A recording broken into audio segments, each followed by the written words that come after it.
Hey, everybody, and welcome back to another episode of Board Games Specialists. I am Melanie, And I'm Carla.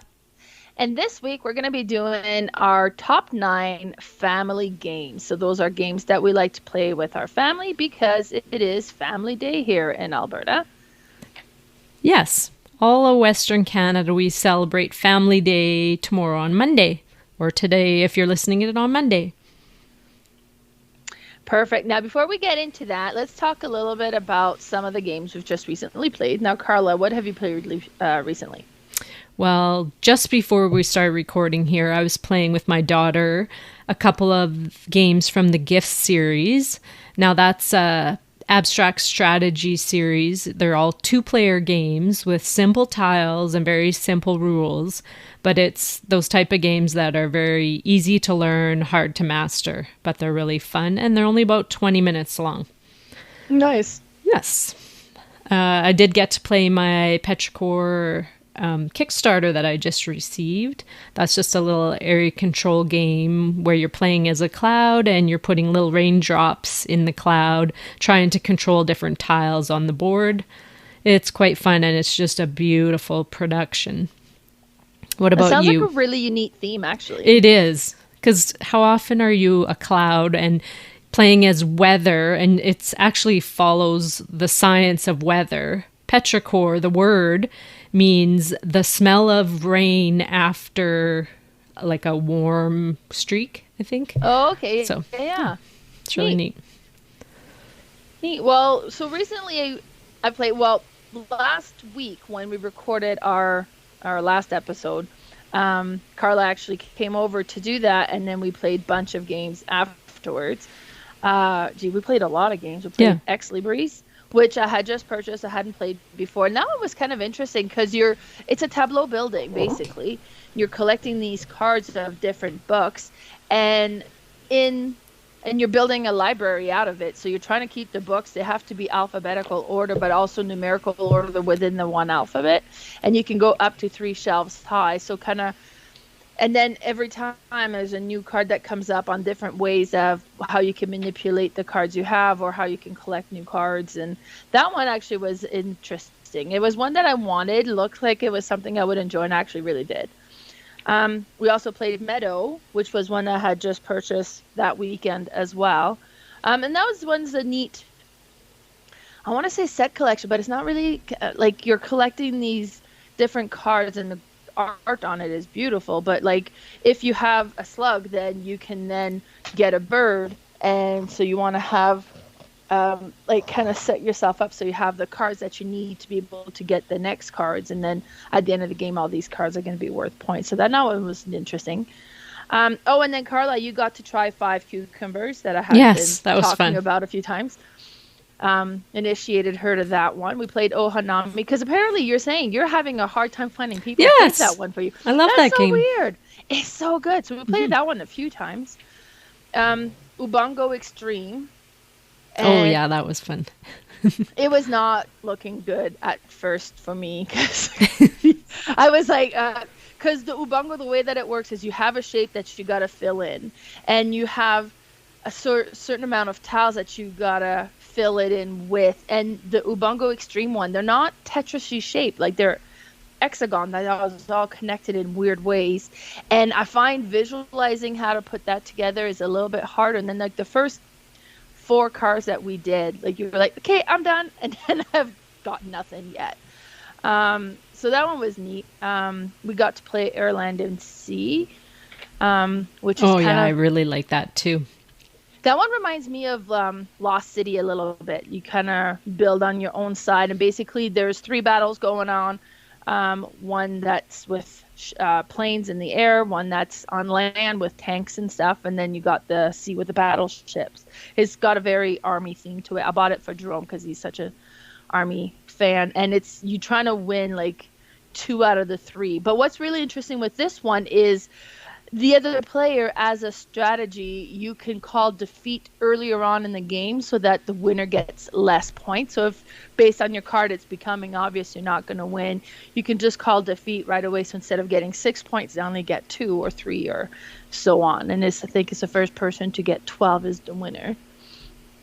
And then Yeah, we that also, one was fun. It yeah, kind of reminded me a little bit of Battle Line too, or Shot and Totten, yeah, yeah, where it you're has that trying to feeling. win your sides. It's neat. Yeah. And then Shifting Stones was another one that we played Oh that. yeah. Yeah, that one's so pretty. So Yeah, pretty it to is. look at. It's very simple. You discard a card to flip a tile over because they're double sided and there's a different image on each side. Or you discard a card to swap with the card that's next to it. And you're trying to create these patterns that are on your card. So you kind of have to decide which pattern do you want to try to score and keep in your hand, or which one are you willing to sacrifice to move the tiles to where you want them to be. So that one was it was a neat one. Yeah, that was fun. So yeah, it was a good day. Recording and Yeah. games galore. Lots of games. Oh, I Yes. did get a chance to play Radlands that I Oh, finally nice. just got, that 2-player game Yeah. where it's apocalyptic theme where you're trying to destroy each other's camps. So you're just you have 3 camps on each side and you try to protect them with some people, and then you start some events that can slowly move up and attack the other players. Your currency is water. So that's how you pay your people that work for you. And once you destroy 3 camps on the other side, you win the game. It's like a back and forth, quick 20 to 30 minute game. Really fun. So far, the few I've played with it haven't loved it. But Right. me and you will have to try it. I think you might like Yeah. it. Yeah. I've almost played it when it was in its prototype form Oh, at yeah? FallCon. Right, And 'cause we it's a got it all Roxley set game. up and exactly, Yeah. right? So we got it set up to sit, and then they kind of got busy. So I was like, I'll talk to you later. And then it Oh, left yeah. it. So almost. It was Yeah. close. Yeah, we live close to the Roxley. Is it the production company in Calgary? Yeah. Yeah. So Roxley Publishing Company is based out of Calgary. So Right. I'm close friends with some of the people that work there. So every once in a while, I get to see a game before it's officially released. So that's always a neat nice. perk. Actually, I was supposed to go to a friend's house in Airdrie yesterday. I didn't because we got a big snowstorm, but they were gonna have Marvel dice thrown there, Oh, right. and I've backed it. So I was like, oh my god, I want to see it because it's only getting released this summer. But yeah, the snowstorm kept me away. Darn snow. Right? Sheesh. At least we have no scorpion, I guess. Yeah, true. They would not survive in our climate. No. All right, so I guess we might as well get started with our top 9 family game. Now, just to be clear, these are games not necessarily that are great family games, but the ones that we play the most with our own family. Right. Now, I have 4 kids in my family. My 2 sons, Jerome and Patrick, they're age 15 and 16. And then I have my stepkids, Lily and Nick. Nick is 16 and Lily is 11. So, they're all at an age where we can play fairly good, a little bit heavier games. But my list doesn't always include those. Yeah, I know. Sometimes the quick, easy ones are the ones that get to the table the most. Exactly. All right. Well, let's get started with that. Carla, did you want to start us off this week? Sure, but it wouldn't be my list without a little honorable mention. So, one of the honorable mentions I have is a game called Vegas, and it's just a quick dice rolling game. You're trying to kind of control each casino, and you can play up to, I think, 8 players. Might even go to 10 with the expansion. But at the end of the rounds take maybe a few minutes. Whoever has the most dice on each casino gets to take the highest bill. So it could be like 70,000, it could be 50,000, and then the person who has the second most dice on that will get the next bill, so on until there's none left. And there's usually about 2 or 3 bills on each casino, and if you there's just a play. tie, you eliminate each other too. Yeah, Right? that's Yeah. true. Because if you tie on there, then you're nil. You're gone. Yeah. So someone could just stick 1 dice, and you've been fighting for rounds and have 5 dice of each colors, 2 people on there, and that person wins the high money, and you win nothing because you're just canceled out. So it's just a quick game that we play, but it's something that kind of comes out at Christmas all the time. But Yeah, it didn't I show love up that game. anyone's favorites. other than mine out of my 4 in my family. I do have 2 adult kids. One's almost 22 and one's 20. So the games we play, they could be as difficult or as heavy as possible, but typically they are not. They're lighter or medium weight. The other one I just want to mention is a new one that I got that we haven't played yet. I've played it once at a cafe, but I'm going to play it with the family tomorrow, and that's called Camel Up. Oh, love it. So we'll probably talk about that. I'll probably talk about it next week after I played it, but I'm looking forward to playing that. But starting with my number 9, it's 10. The game is called 10. It's a 2021 release, and it's by Molly Johnson, Robert Melvin, and Sean Stankiewicz. And it's a card game and a push your luck card game. So you just put the pile of cards down, and that's how you start. Everybody starts with 5 black chips, and you just start pulling the cards out. And the way you could bust is if you get over 10. So you'll flip cards and it might be a 3, and then you're going to push maybe, and then say you get a 6. So the 3 and the 6 would add to 9. So you got to think, well, do I want to push? Like, what are the chances I'll get a 1? Most likely I will bust. So you could keep those cards, but there is a possibility you'll get other cards, which are currency cards, and they have just little numbers on them. Like, say you flipped a 4 currency card, that would minus off the total that you're already at. So if I was at a 9 and pulled a 4 currency, I'd be down to 5. So then I could keep pushing if I wanted. Once I stop, if I don't bust, and I take all the cards, all the numbered cards, whatever currency is on there, every other player gets that money. So you'd get as many chips up to 10 because that's your limit. You can only have 10 black chips. But if you do bust, you also get a white currency token, which is worth 3. And those you can have as many as you want. They're unlimited.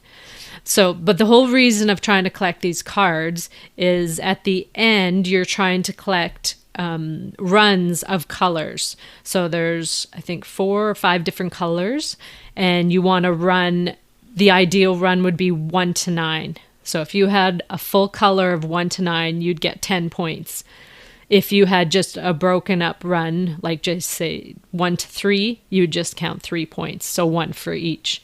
And it's just whoever has the most points at the end, the most runs. You can also use your cards to pay for other cards in the market, which you can buy to fill in slots that you need. But it's just a really fun push your luck game set collection. Yeah. Yeah, that's cool. So number 9 was 10. Yes. Not confusing at all. No.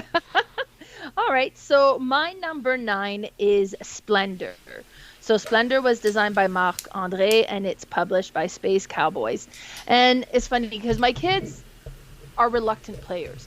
A lot of the time, they're trying not to play, even though they really do enjoy playing board games, but they might much rather play video games and stuff. So I forced them to play Splendor one day, and my oldest, Jerome, got playing it, and he's like, oh, I love this game. So he was kind of shocked. But this one's neat because you got those poker chips of different colors that each represent a different gems. And on your turn, you can collect up to 3 of those or 2 of the same color if there's at least 4 there.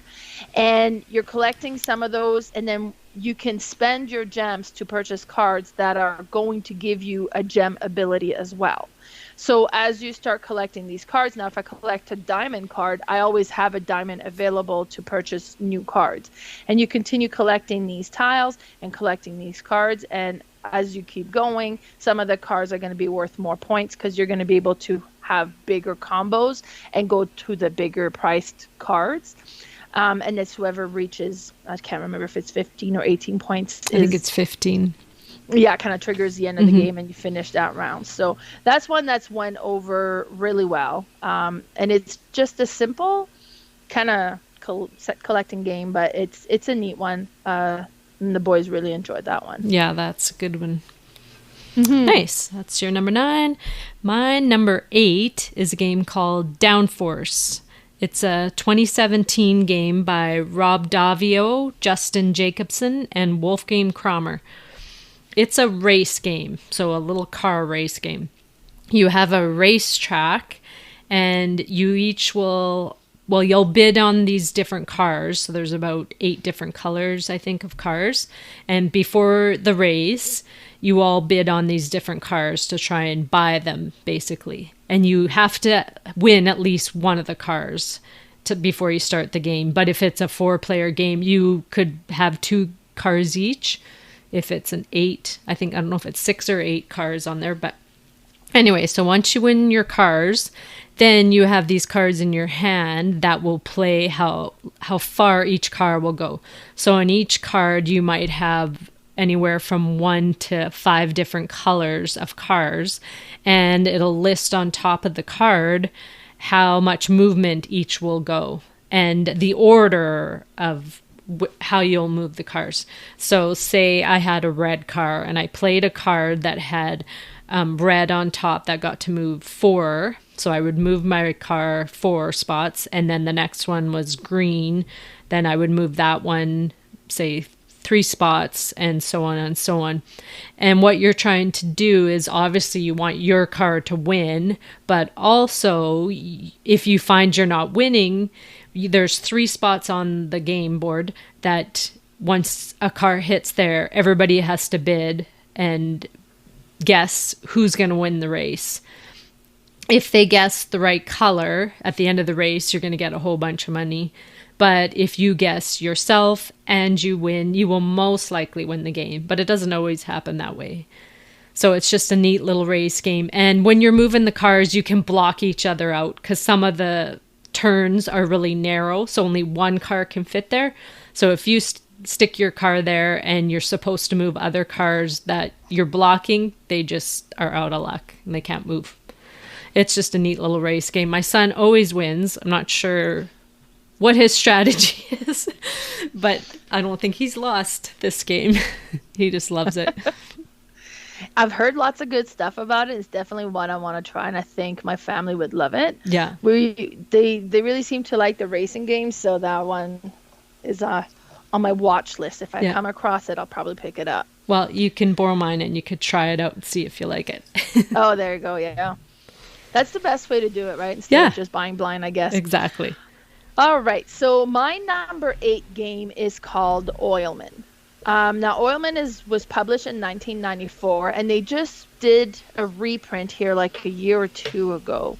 And they're self-published, so it's not like one of those widely available games. And it's an interesting one. So this comes like it's a plastic box almost. The board is a plastic box about 3 inches high. And before you start the game, you shake this box around and then you set it down on the table. And on the top of it, there's a map of the world, and you have a dry erase markers, and you start with a 9x9 grid, and there's holes all throughout this map. And you're an oil drilling company, and the goal is to make the most money. So you can drill in any of those spots, and at a later point you can kind of auction off more land to drill on and stuff like that. So, and when it comes your turn, so there's 3 depth that you can drill into, level 1, 2, and 3. So it costs so much money to drill. Obviously it's a costly endeavor. So if you're going to drill, level 1 is cheaper than drilling to level 2, which is cheaper than drilling all the way down to level 3 as well. And you can drill like to level 1 and then decide you're going to pay a lot and drill at that same hole to level 3 if you didn't hit anything. And it has like these little things. So if you drill and it's like, oh no, I didn't hit anything, then you kind of put a little token in the hole that shows that it was a dry level 1.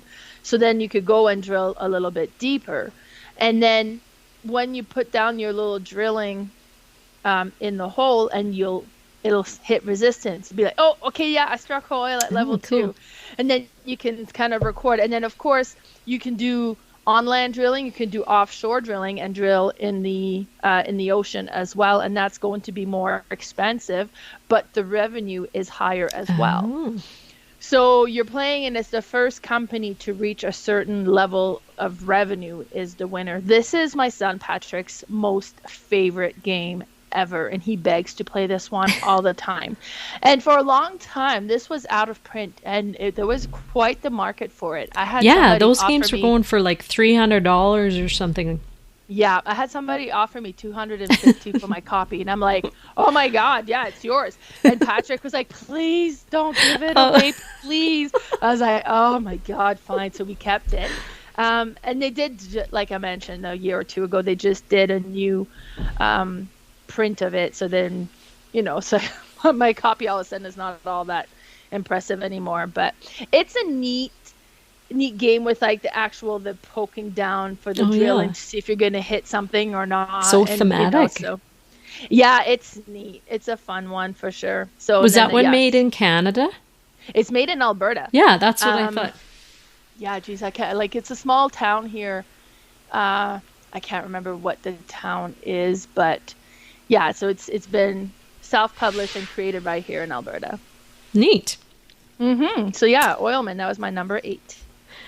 My number 7 is a game called Dice Poker. Now, this has no designer name on it. It's a big wooden board, and it's made by a company here in Canada called Michaud Toys.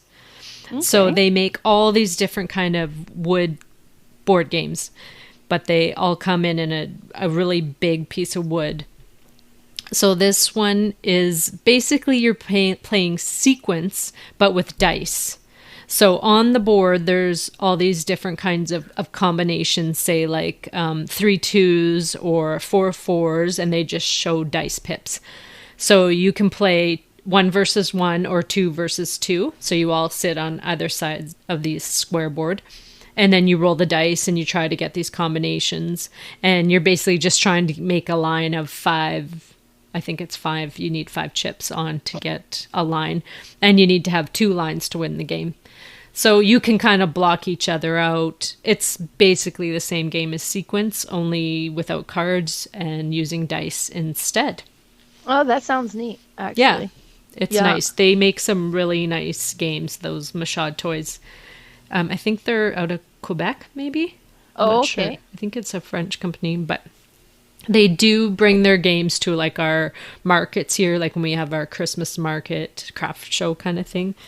They usually bring them all and they sell out, I think, when they're here because they have all different types of games that they Nice. make. Yeah, it's really neat. That was my number Cool. 7, Dice Poker. Perfect. My number 7 is Word Slam. I had a game night here once, and my friend Michael brought his copy over. And actually, you, Carla, you Yeah, were I there. was You there. played That it. was fun. And it's very interesting because you play on 2 teams. Both teams have access to a big group of cards that have different words on it, words, adjectives, different things. And there are cards in the middle that one player on each team is going to look at, pick a word, and then they got to use these word cards trying to get the other team to guess, or their own team to guess what the secret word is. I think the fastest round we did was on the guys team because we played guys versus girl Yeah. when we played it the first time. And then I think they had metal vehicle shoot, and the word was tank. And we didn't even have one word on our side yet, and they guessed it instantly. So afterwards, I saw this game at a local game store here, and then I was like, yeah, I think so. So I bought it, Oh, yeah, it's good. and I just couldn't resist. So I enjoyed it so much. And then we've played it with the kids, and it's a blast. And honestly, like, we did it the first time, parents versus kids, and we've played it with, me and Lee versus Jerome and Nick, and it's hilarious, the stuff that we'll start putting stuff out, and then just the things they came up with. We had one where the word was Pride Parade, and I had put on my side, like yellow, orange, red, blue, purple, Oh, yeah. like to kind of do the, it was like, and then I had man, woman, love, and then it was like love walk or something. And I don't know what they were putting on their other side, but eventually Lee guessed it and we won. But Nick was guessing leprechaun on his side, which is completely off. From the colors of the rainbow, probably, hey? Exactly. Oh my God. It was so funny. It was so funny. And it's one that's been so funny to trying to put these different words together to try to get the other player to think a certain way. Yeah, it was a blast. And it's one that every time we pull out, the kids just seem to really enjoy, and I do too. So yeah, I'm going to have to try that one with the family. I bet they would like it. Oh, yeah, for sure. Yeah, I bet they would. Well, there you go. I'll borrow your Downforce. Yeah, we'll swap some games. Sounds good. So that was my number 7, Word Slam. My number 6 is a game called Lords of Vegas. It's a 2010 game by James Ernest and Mike Selinker. And it's what you're doing is you're building casinos. So there's all these plots on the board that you put these little clear chips on to save the lot. And then if you have enough money, you can actually build a casino on it. So what you do is you grab these little square cardboard tiles kind of, and you would place it on, pay your cost, and then stick your dice in the middle. And depending on the number that's on the dice, once the casino pays out, that's how much money you'll get from it.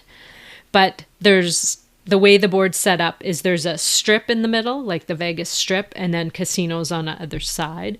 And the casinos that are right on the strip I think they pay double, or they pay more than the others. But the interesting thing is, so you can have as big a casino as you want. If you're putting different colors, you want to put all the same color to make it a bigger casino.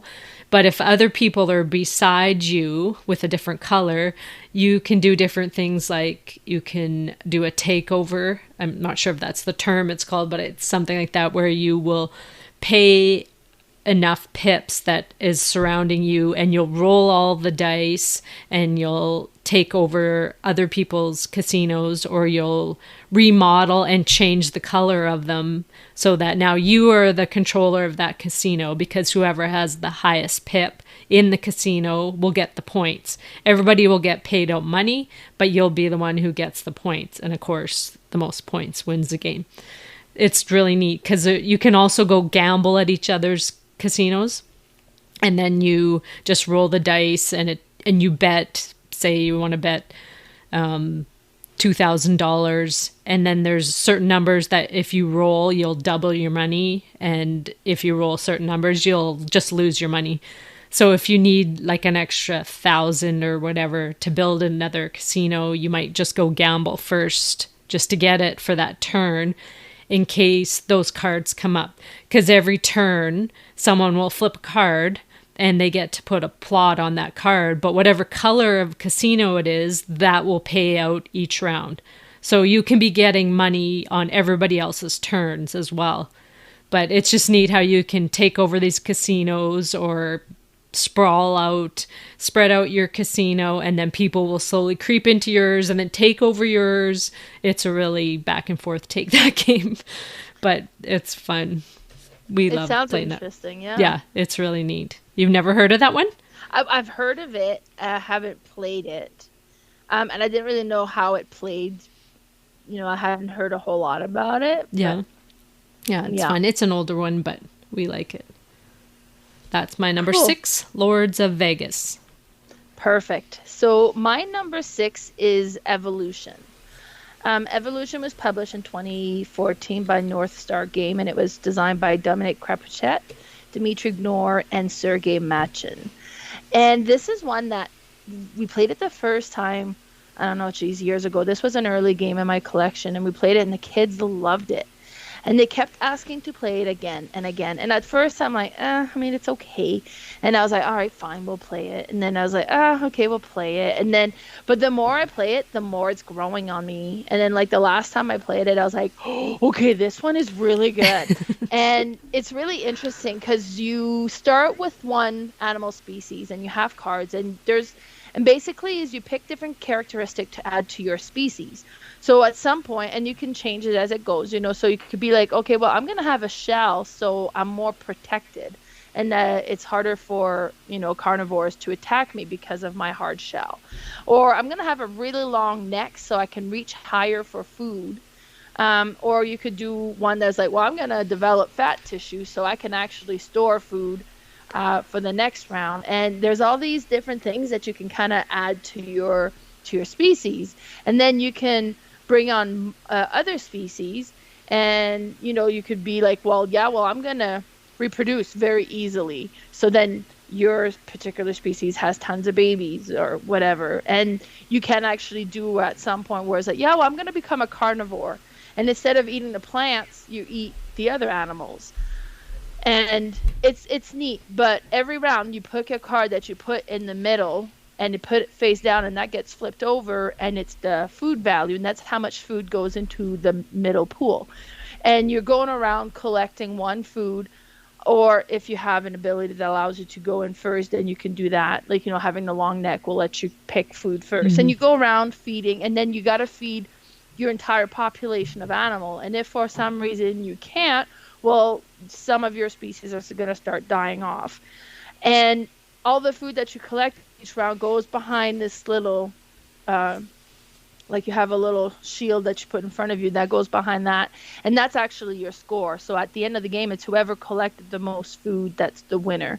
But it's just neat as to how you can kind of change the type of species that you have. And if you're a carnivore and you can only attack animals that are smaller than you, and so you might be at a situation where you can attack these ones and you end up having to attack your own animal, which could be, if it's a quick reproducing animal, could work out in your favor as well, right? Just kind of, I'm creating all these animals to feed my carnivores. But it's just a neat game, and the more I play it, the more I'm getting into it. And I think they've kind of redesigned it as Oceans, which is like a similar style, but that's the newer version. Mm-hmm. Mm-hmm. So that was my number 6, Evolution. Neat. Have you ever played the card game version of it? No, I don't think I have, yeah. It's called Evolution The Beginning. Oh, it's okay. Just a quicker version of that, but it's a really neat game too. Just lesser rules. Yeah, you have to try it. Yeah. All right, that was your number 6. Okay, my number 5 is called Crokinole. It's a traditional Canadian game. It's uncredited, so it doesn't have a designer's name, but it's made in 1876. It's been around my oldest game. Wow. So we just got this one this Christmas, and everyone liked it. It's just a round wooden board again, and it's like a flicking game, and you have these little discs, and you're trying to flick each other's discs off and only have yours remaining. And if you can, you want to get it right in the middle, because I think it's 20 points you get for landing your disc right in the middle. And you can play with 2 players, or you can play on teams. It's really fun. It's just a little competitive flicking dexterity game. Yeah, I've played it once because I bought it for my in-laws like 2 Christmases ago. And they were saying, oh, Crokinole, that was a game that was so neat. And you never see it anymore. And then I found it and I'm like, okay, let's buy it. Yeah. So, yeah. Yeah, it's fun.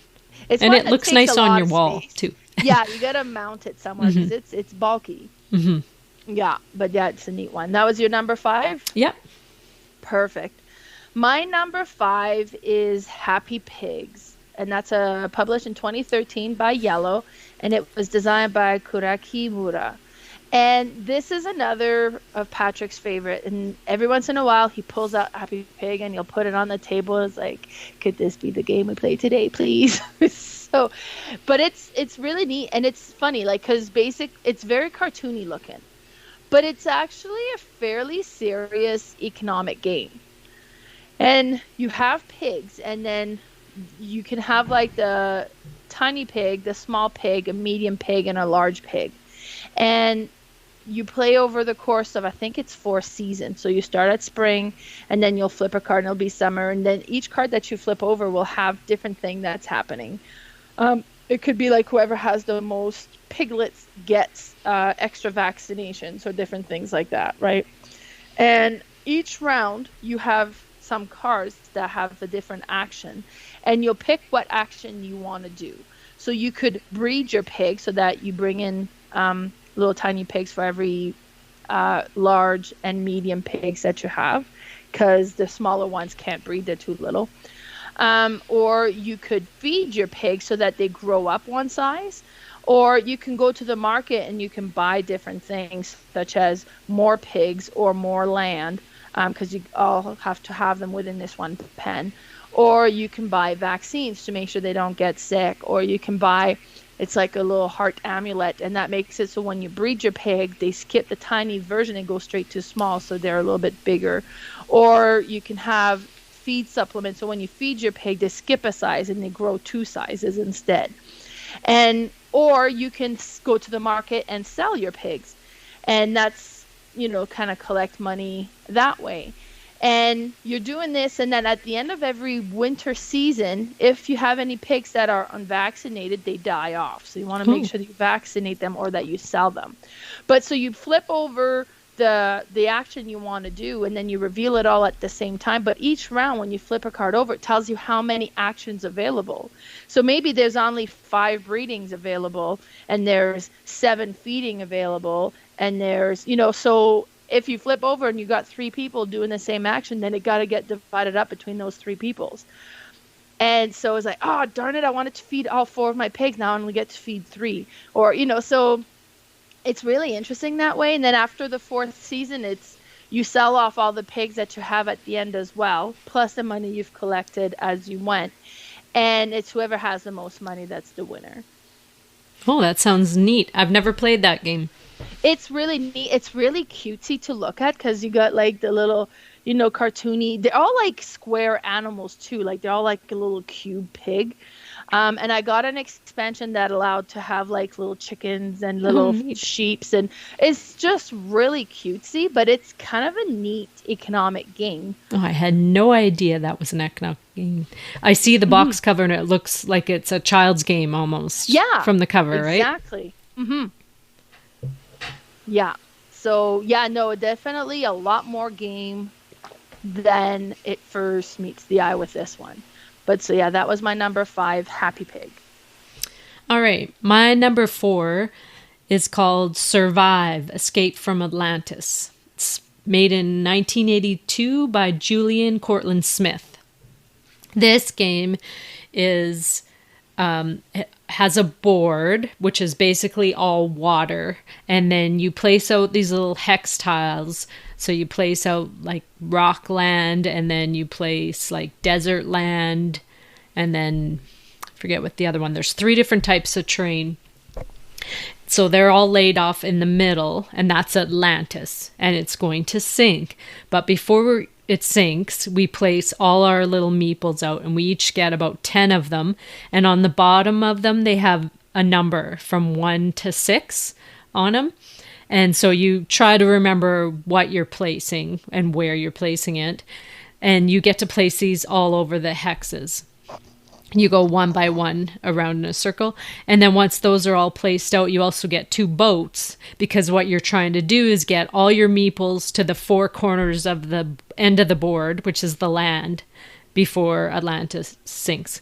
So you get these boats and you'll set those kind of around the hexes. And then on each turn, you start pulling the hexes off. Well, first you get to move your little guys up to 3 moves. So you can move 3 people, 1, or just 1 person, 2 or 3, and then, or, 2 people. And so you're trying to get them into these boats, and then you can move these boats to the land. But other people can jump in your boats, or you can jump in others. And as long as you have the majority in the boat, you can move it. So once you get it near land, there's also could be sea creatures in there, like a sea monster, which can just destroy your boat and you if it comes into your hex. There's sharks, because after you move your meeple, you will pull one of these hexes off, and it could be a shark. And if that shark is right there and you happen to have lost your boat where someone destroyed it, that shark will eat you and you're gone. So you can't get to land. So you try to make sure your higher numbers have a safer way of getting to land. The ones that you have, you might kind of risk them. They might try and swim to land. They move really slow, though. If they're swimmers, they can only move 1 hex at a time. But there's also whales that will eat your boat, like they'll flip your boat. They won't harm you. But then there's also another expansion for giant squid. They can pull you off the land into the water. Oh, geez. So it's really neat. Half the time we end up with just a few people each because we're just all destroying each other on on the land or in the water. And you can move these sharks too with different tiles, because some of the tiles you pull will just be a little ability you can keep to the side until you want to use it. But it's a real cutthroat game, but it's really fun. You can play it even with 2 players, and I think it plays up to 6. Mm-hmm. And then the game will end once you get to the very middle tiles. There will be a volcano tile, and it'll just explode everything. And if you're still on the sea, everyone will just die. But it's really fun. And I think it's anniversary. I think it's a 30. Well, it must be 82. The 30th anniversary came out quite a while ago, but it was just a beautiful production, all wooden components. Really nice. Nice. Yeah. Yeah, I'd seen this one around and heard of it, but yeah, it sounds interesting. And that was your number 4. Yes. Perfect. So my number 4 is Formula Motor Racing. It was published in 1995 by GMT Games, and this is a Reiner Knizia game. And this is one that my family just loves. And it's a car racing game, and each player has 2 little cars, like actual plastic cars. And when you kind of figure out the order, the first player is going to be the middle 2, and then the next player is going to be 1 in front, 1 behind. And then the next player would be like 1 in front, 1 behind. And then like the last player is going to be first and last position. And you have a deck of cards, and each round you'll pull out a card, and well, you have like your hands a card and you refill at the end. So, and it could be a bunch of different things. You know, it could be like, okay, well, you can move the orange cars forward by 3. And every time you do that, the card that's right behind the orange card kind of tailgates it, and then it moves ahead with it. So even if I'm not orange, but I'm green, but I'm right behind the orange, I still benefit from moving that orange card because I'm following along, and it moves the 2 of us up 3 spaces. And so then you're kind of playing a little bit like short-term teams, because then the next time I maybe force them to go on a pit stop, and then they end up going back 5 spaces or different things like that. And then you're playing these cards until you've gone through the deck. And first position gets so many points, second position gets, some less points, and third and fourth and so on. And you play a few rounds, and whoever has the highest point rating at the end is kind of like a real race series, right? Like, first position gets more points, so you trying to get the points lead. It's interesting. It's one that's really neat to play. And it's funny, we were playing with all the kids, because you can play. I don't know how many players it plays, but I know you can play all 6. Oh, nice. And yeah, so it's neat for that. And the drum and Nick are playing, and they're playing like shake and bake. I got your back, shake and bake, baby. So they got right into it, and it was a lot of fun.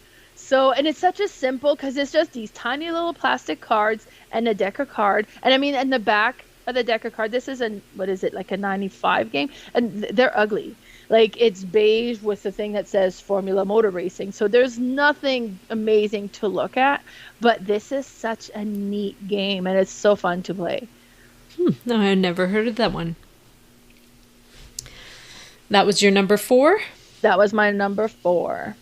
My number 3 is Matchy Coral, made in 2012 by Noboru Hata, Ian Paravel, and Mirko Suzuki.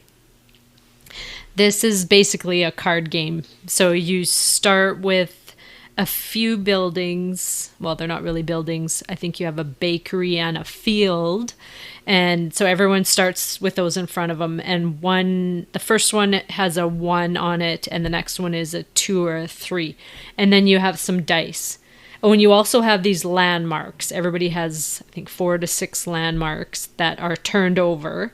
And you basically are just trying to flip those landmarks over. And they are expensive to flip, and they get more expensive as they go. But how you do that is you roll dice on your turn. You start out with just rolling one, and say you roll a 4. If anybody has a building with a 4 on it and it's blue, then they get to collect money. If it's a red one, then other people will collect money from the dice roller. If it's green, then only the dice roller gets to collect money. But all you're doing is basically collecting money or stealing money and buying buildings. And so then you build up more buildings in your tableau with all the numbers possible, like from 1 to 12, because you can roll up to 2 dice. Actually 3, but you can only take 2 of the dice for the total. And then those will each give you more money as you go. So you're basically just trying to get the most money to buy the most expensive buildings and flip your landmarks before anybody else. Well, we played this game the first time, the 4 of us, and I'm not sure who won, but it wasn't my husband. We played it again. He didn't win again, probably 4 or 5, 6 times. And he's like, we're doing it again. We had to keep playing the game until he finally won. But everybody liked it so much. I bought the legacy version of it, and we went through the legacy game of it, and it was fun because it kind of builds up as you go. But it's a really simple game, like just rolling dice. But you get something on everybody's turn. You possibly would get something, so you're kind of involved every roll of the dice. Mm-hmm. I almost prefer the version space base. It's like a better version of it. But my family really likes Matchy Coral, and that's what we play. Nice. And that was number 3 for you, Matchy Coral. Yes, Matchy Coral. Perfect. So my number 3 is Bang the Dice Game. And the first time I played that was when I was visiting in New Brunswick. Me, my sister, my brother had the kids there. My cousin had brought the game over, and we ended up playing this game every night for almost 2 weeks. It was such a neat game. So as soon as I was able to find a copy, I bought a copy. Oh, and I did mention this was published in 2013 by Asmodee, and it was designed by Michael Palm and Lucas Zach. And it's so neat because you start by handing out a card face down, and you are either the sheriff. And if you're the sheriff, you show this to everybody. Or you could be the deputy. And the deputy's goal is to help the sheriff. And the sheriff's goal is to take down the outlaws and the renegade. And then you could be an outlaw. And the outlaw's goal is to take down the sheriff. And the renegade's goal is to be the last man standing. And it's really neat. So you don't know who anybody is except who the sheriff is. And then you get like an extra card that's your character, and you can have some special abilities with that. And then you have dice that you would roll, and it's Yahtzee style. You can roll up to 3 times. And on there, there'll be either, it's like a number 1, and that's you shot somebody that's 1 space away from you. So the person to your left and the person to your right. Or it has a 2 on it, and that means you shot the person that's 2 spaces away from you. There's an arrow, and if you roll the arrow, you have to collect an arrow from the middle and put it in front of you in the pile. But you can re-roll the arrow. And then there's a dynamite. Now, the dynamite, if you roll that, the dice is locked. You can't re-roll it. But if you ever roll 3 dynamites, it explodes in your hand and you take a damage. And you keep track of your life by holding onto these little bullet cardboard pieces, and that's your life. So depending on your character, you may have 9 or 8 or 10. And if you ever go down to 1, you've been killed, and you flip over who you are and you're out of the game. And you're playing, and it's the hidden character. So you roll your game as like, okay, well, I know this is the sheriff, and I'm the deputy, so I don't want to shoot the sheriff. I don't know who the people out there are, but if I'm the deputy, then they could, depending on the number of players, it could be 1 deputy or 2 deputy. So you just start trying to shoot who you think are the bad guys, or like the outlaws and the renegade. But the renegade almost always pretends he's the deputy. So the sheriff, if you're the sheriff, would be like, okay, well, you just been helping me, because one of the things you can roll is a beer, and beer is health. So it's like, but you can give it away as well. It's like, okay, well, deputy, sheriff, I'm giving you a beer because you're getting low and I need you to win because I'm the deputy. but I'm really the renegade. You know, like you just never know. So it has like some hidden role aspect to it until, you know, either the deputy gets killed or then it gets revealed and it's like, oh no, like I'm the sheriff and I just killed my deputy thinking he was the renegade, and now I'm all on my own and I know everybody else is bad, you know. So it's a neat one. It plays fairly quickly in rounds. I had brought it at Lee's mom and dad as well one Christmas, and we ended up playing it like 15 times in a row. But it's a fun one. So, and then we played it with the kids and they enjoy this one as well. So that was my number 3, Bang the Dice game. Have you played it with the little expansion that it comes with? Oh no, with the like ghost cowboy or something. So if you're the first one kicked out, you can get back in, kind of thing. Yeah, I have been looking for it and I just haven't come across it yet. But the Old Saloon, I believe it's called. Yes, that's it. Yeah, it's neat. Good pick. That was your number 3, Bang the Dice game? Yep. My number 2 is Ticket to Ride by Alan Moon in 2004. I'm sure everybody's heard of this game and possibly played this game. It's a train game that you just have a hand of cards with different colors of trains, possibly a wild one, and you're set collecting. You just need, for certain routes of a different color of train, you might need like 6 pink train cards to put your trains on that. So you're making all these routes, but the reason you're doing that is you get these cards that have long routes or short routes, and you get all different kinds of points depending how long it is. And you're just trying to make these routes all over the board, and you can cut people off. You can do all kinds of different things with the different maps. So we have like several of the maps, and they all kind of have a little unique thing per map. Like one is called United Kingdom, and it has like little abilities that you have to get to in order to build certain routes. Or there's Japan has little bullet trains that you can put on, and everybody can use those trains as part of their route. There's just so many different maps for this game. I had introduced this one to my family. Just thought, well, we'll just give this one a try. And they actually all loved it. So then, of course, I started trying to search out all these different kinds of maps just for some variety, because I love variety in my games. But that's our number 2, Ticket to Ride. That's a good one for sure.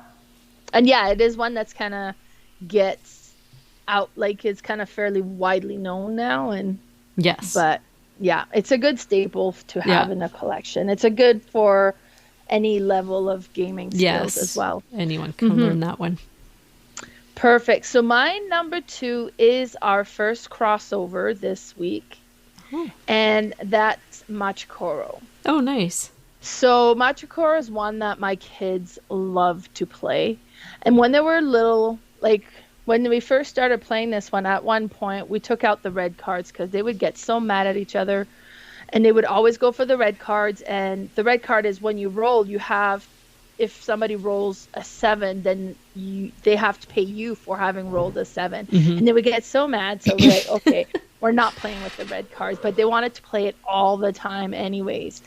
And it's just such a satisfying roll and collect game, and then build as you go and say, okay, well, now I have, cards that'll cover me if I roll a 1, a 2, and a 3, and a 4. And then I'm going to start collecting cards so I can collect for doing double rolls, because once you flip one of your the top ones, they give you special abilities, and one is that you then are able to roll up to 2 dice instead of just the 1.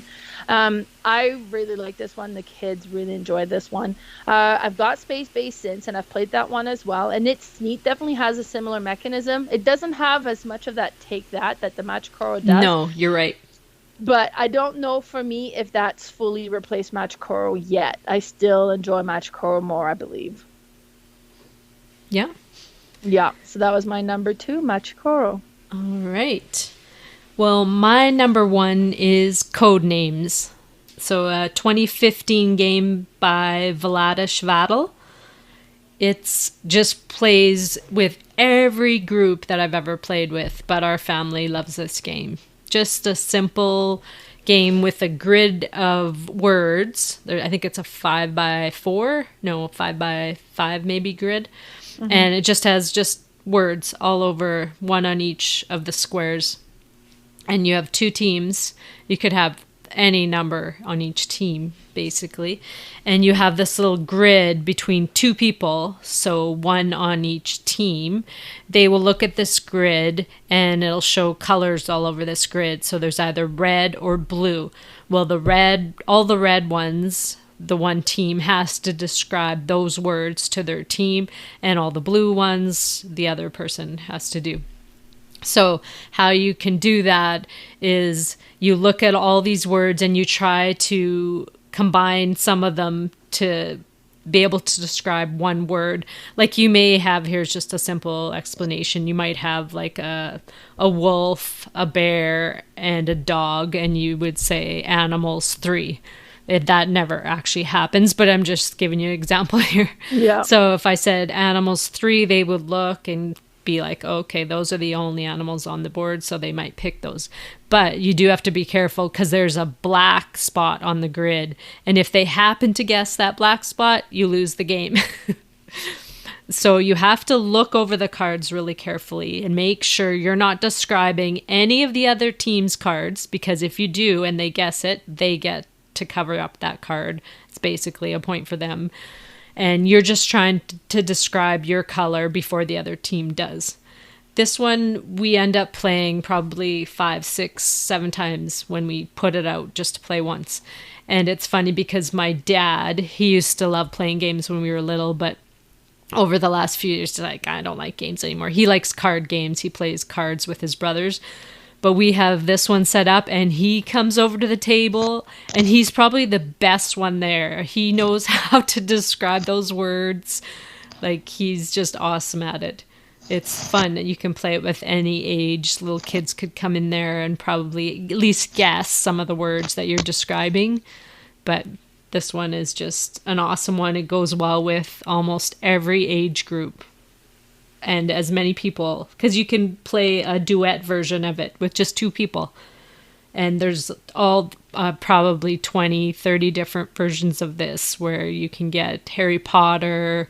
I think The Simpsons has one. You can get one with just pictures and it's not words and they're kind of abstract pictures. We actually have that one. That one's a little bit harder because depending how you're perceiving that picture, someone else in your team might be way off from where you're thinking. That is my number 1, Codenames. Yeah, Codename is funny. It's such a neat game. And it's one that I have a lot of version of it. I have Codename, Codename Duet, Codename Pictures. I used to have Harry Potter and I got rid of that one because you have to have a really good knowledge of Harry Potter for that one to work. And then we have Codename Simpsons. Oh, yeah, that's maybe where I heard it from you. Yeah, and then they have Disney, and I think they have Marvel as well, and I don't have those ones. But I think you're saying like the picture is the hardest one. And I think that's the one that I like the most. That's the easiest one. Oh, really? I like it the most, but some people are like, it can be a bit more specific to something like concrete that's like, okay, well, there's a definite circle there, as opposed to kind of yeah, you're back. You just blacked out for a second. Did it cut a bit? Okay. Just a bit. But I might have pushed my mute button here. But Codename is a neat one. And that was your number 1. Yes. So my number 1 is Formula D. It's published in 2008, so it's an older game now. It was published by Asmodee, and it's designed by Laurence Lavere and Eric Randall. And this is a game that my kids absolutely adore. And you can play a large number of players with this one. And it's so neat because you have this little player board, each one, and it has like, it's kind of like, it's a shallow cube thing. And then you put the thing on top and you have a shifter that goes in there. And you start at gear 1. And when you're in gear 1, you roll this little D3. And that has all low numbers. And then when you shift to the second gear, you go into a bigger dice that allows you to have slightly higher numbers. And then if you ever go to like the top gear, now you have this huge dice that has all big numbers. Like it doesn't all start at one. Some are like kind of flips up and goes into the bigger numbers. And the map is a racetrack. And what's really interesting is there's all sorts of turns and curves in it. And when you come to a corner, you'll have to stop in that corner 2 or 3 times depending on what it says. So you want to kind of get high gear to make it as far as you can on the straightaways, but when you get to the corners, you want to shift down so that you can do your 2 stops in that corner and then get going again. And it does kind of give you that racing feel.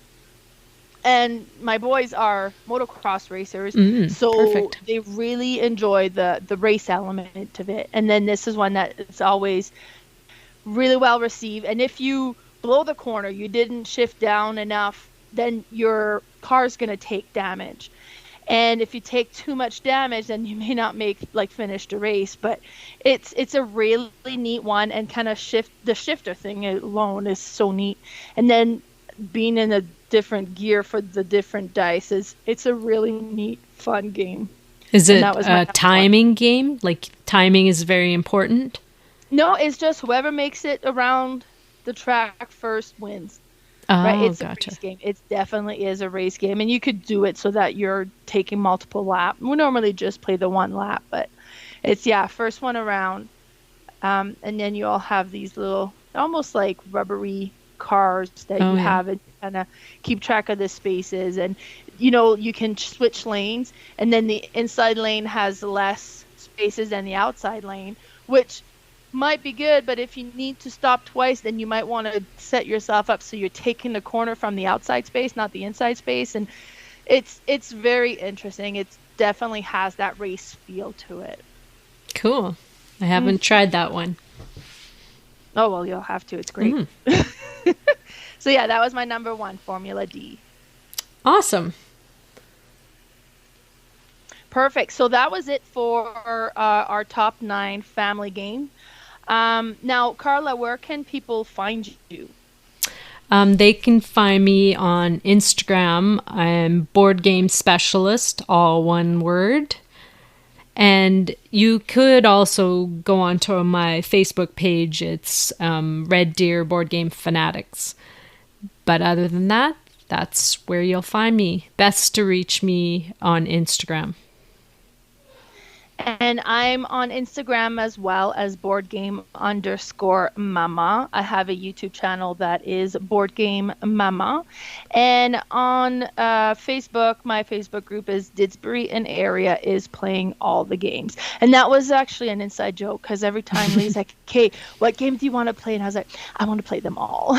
So he's like, you can't play them all. So then I changed the name group to Didsbury and Area plays all the game. And he's like, I saw what you did there. And then I just left it at that since. But now next week, we will be doing our next podcast. And we had such a great time putting the list together for the top 9 small card games that we're going to be doing the next 9, because there's still so many good small card games. So many good ones. Yeah, so that'll be next week. So be sure to tune in and take a listen to that one. All right. Well, we'll talk to you next time. Bye for now. Bye.